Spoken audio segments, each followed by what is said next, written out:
acessibilidade para cidadãos com mobilidade condicionada vai ser o tema do Especial Saúde de hoje. Seja bem-vindo.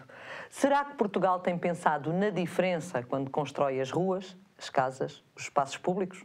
A resposta concreta e real a esta pergunta pode vir a ser dada dentro de algum tempo pela Associação Salvador.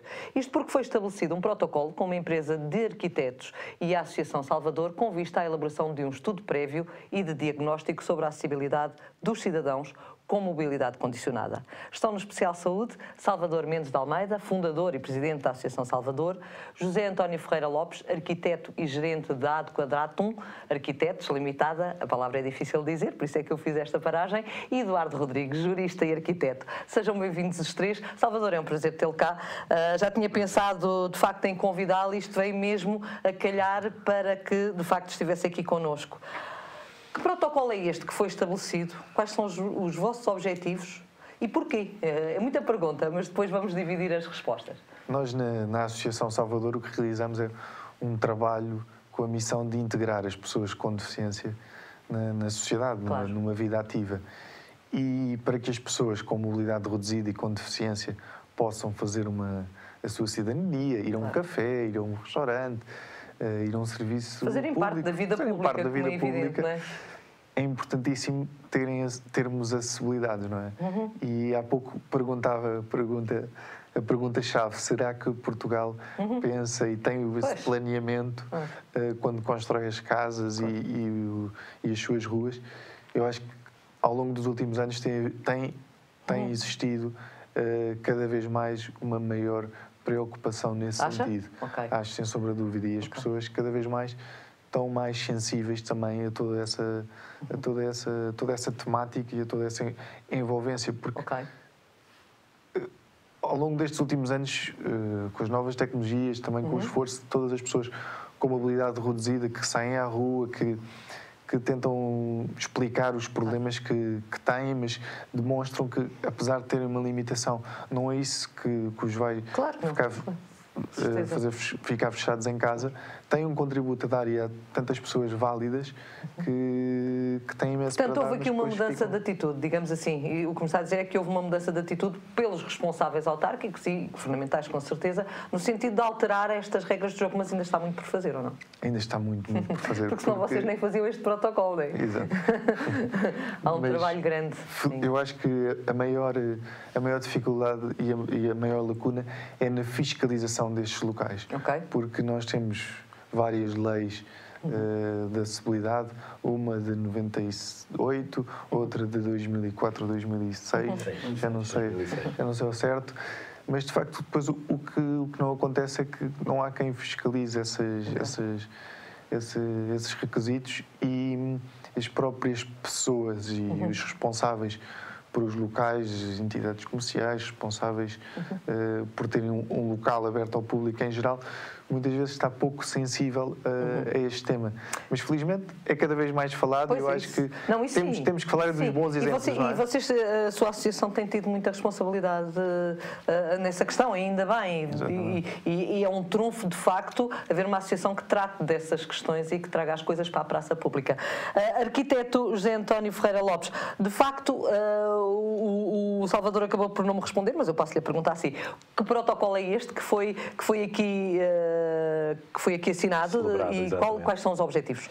Bom, a pedra de toque é precisamente essa, da percepção de que a sociedade exige, de facto, já outro tipo de postura de todos. Exatamente.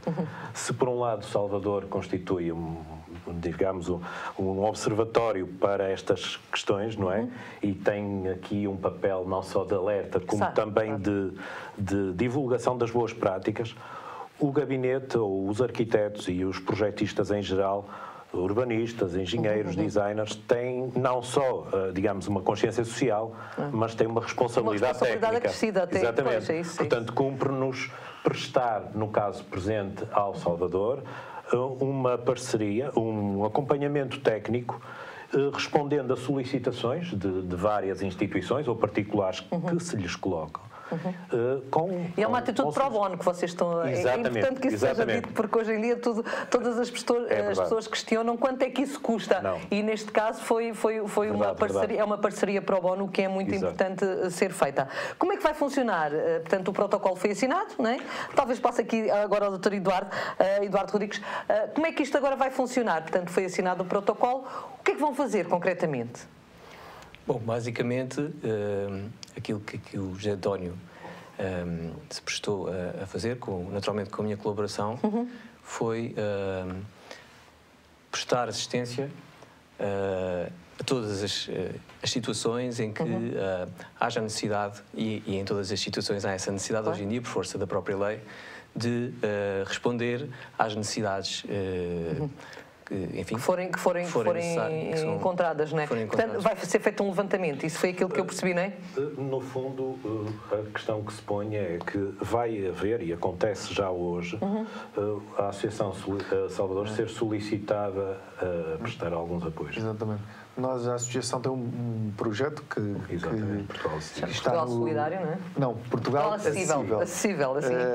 E é um serviço que nós prestamos a todas as pessoas, é um serviço gratuito, é uma página da internet, portugalacessível.com, onde nós temos um levantamento feito por pessoas da Associação Salvador com formação também nesta área das acessibilidades e com sensibilidade para este tema, onde são divulgados, nós temos divulgados mais de 3.000 estabelecimentos, desde hotéis, restaurantes, espaços públicos, espaços privados, com acessibilidade. Com acessibilidade.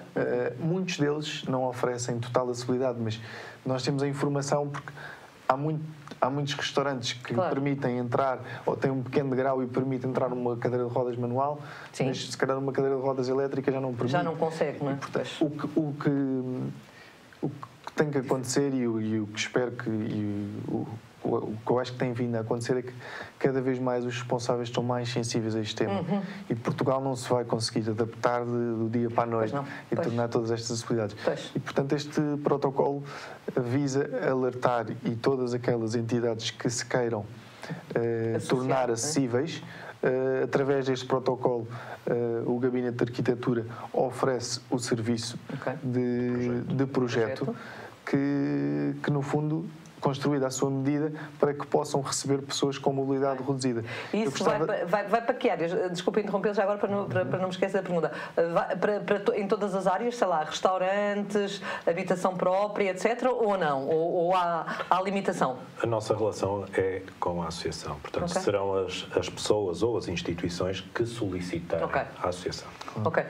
Sim, eu ia dizer que isto é fundamental porque nós temos cerca de 1 milhão de pessoas com deficiência em Portugal e muitas pessoas com mobilidade reduzida. Ainda há pouco, antes de virmos para aqui, falávamos da importância do turismo acessível e do turismo de saúde. Só na Europa existem 130 milhões de pessoas eu tinha aqui um dado que tirei, condicionada. Que é 80 milhões de pessoas com deficiências na União Europeia, não é? E 130 milhões de pessoas com mobilidade reduzida. Ora bem. Hoje em dia, também com o envelhecimento da população e tudo isso.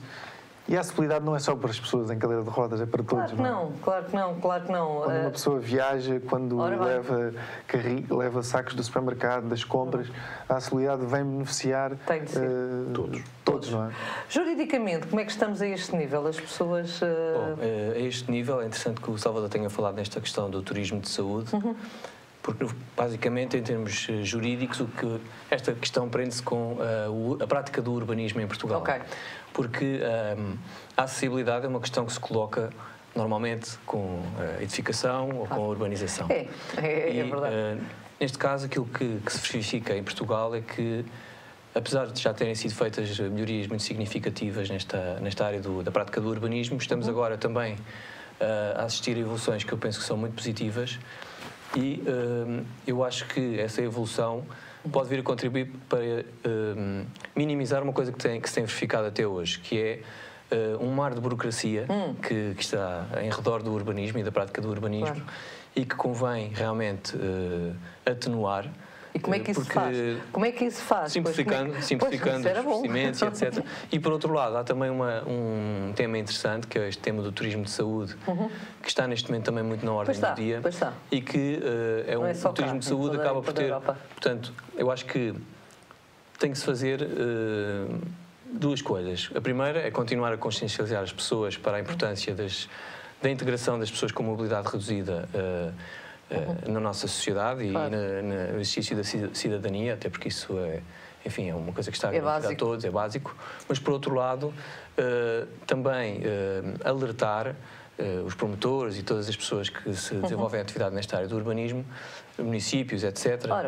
A administração pública muitas vezes está atenta de uma forma formal, mas depois, na prática, as coisas, como são tão complicadas e tão burocráticas, às vezes acaba por alguma coisa por ficar pelo caminho. E, por outro lado, também alertar os promotores, como eu estava a dizer, para as vantagens que há em ter as coisas preparadas. Vantagens também do ponto de vista económico, porque, por exemplo, do ponto de vista da saúde, o turismo de saúde na Europa está neste momento a crescer entre 7% a 8%. Até 2015 prevê-se que suba muito. E, portanto, não só... aproveitar. E nós que estamos em crise, era uma mais-valia para nós nesta fase do campeonato. São estas duas vertentes, eu penso, como a consciencialização das pessoas e, por outro lado, alertar para as vantagens económicas. Sr. Arquiteto, as autarquias aqui têm sido um empecilho a todo este processo, ou não? Isto dito assim muito diretamente, não é? As autarquias, no fundo, exercem o enquadramento legal que são sujeitas, não é? E, no fundo... Mas quando o Sr. diz que há aqui uma burocracia instalada que é verdade. Convém... De facto, aqui há duas perspectivas que se calhar convinha contrariar um bocadinho. Uma é precisamente a normativa, ou seja, encontrar ferramentas que possibilitem a adaptação de edifícios já construídos, não é? A novas solicitações, ou a solicitações hoje existentes, mas no fundo melhorar o desempenho de edifícios existentes e, por outro lado, era as próprias autarquias serem o motor e o pedagogo para uma sociedade civil, nomeadamente adaptando os espaços públicos ou corrigindo algumas barreiras arquitetónicas que são notórias, mesmo para leigos, digamos assim, não é preciso um técnico, não é?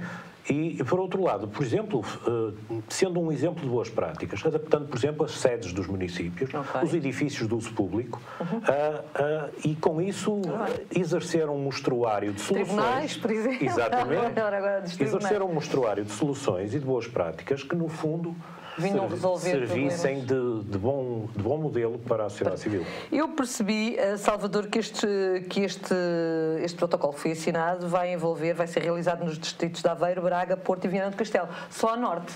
Algum motivo especial para começar a norte? Inicialmente começámos a norte porque é onde calculei. Tem sede, mas também, como já foi referido, nós estamos abertos a todo o país e, portanto, quem nos está a ouvir e queira se tornar acessível e ter um projeto de acessibilidade, de como fazer... Aceitam tudo. Aceitamos todos os tipos de pedidos, obviamente que depois hão de ser analisados conforme... Logicamente. Mas tem noção de que, de facto, a questão da acessibilidade para pessoas com maior deficiência está mais resolvida a norte ou a sul do país? Eu não quero fazer aqui a divisão, mas já agora é importante nós sabermos se há de facto aqui um tratamento diferente que se possa até ser seguido por alguém, ou não há uma realidade ainda, ou só a partir de agora é que se vai perceber isso? Eu confesso que Lisboa é uma cidade muito difícil em termos de acessibilidades, até pelo relevo que tem, as colinas, às tantas, são muito bonitas, mas atrapalham, não é? Mas tem existido um esforço, mas depois era como o Dr. agora dizia, existe uma máquina burocrática nas grandes autarquias que impede muitos desses processos, não é? Claro. Mas eu, por exemplo, há pouco dei o exemplo da cidade da Lausanne acessível, onde tem um exemplo brilhante de acessibilidade, onde tem uma provedoria do cidadão com deficiência, onde foi criado um selo de acessibilidade e onde eram distinguidos todos os locais que se tornassem acessíveis. E hoje em dia acolhem e recebem milhares de pessoas com deficiência, muitas delas que vão para lá viver porque tem uma liberdade diferente do que, claro, do que não E deixe-me também aqui agora questionar outra coisa. Os arquitetos não são muito responsáveis também por tudo isto? Ou seja, são eles, no fundo, que fazem a estrutura, não é? À partida.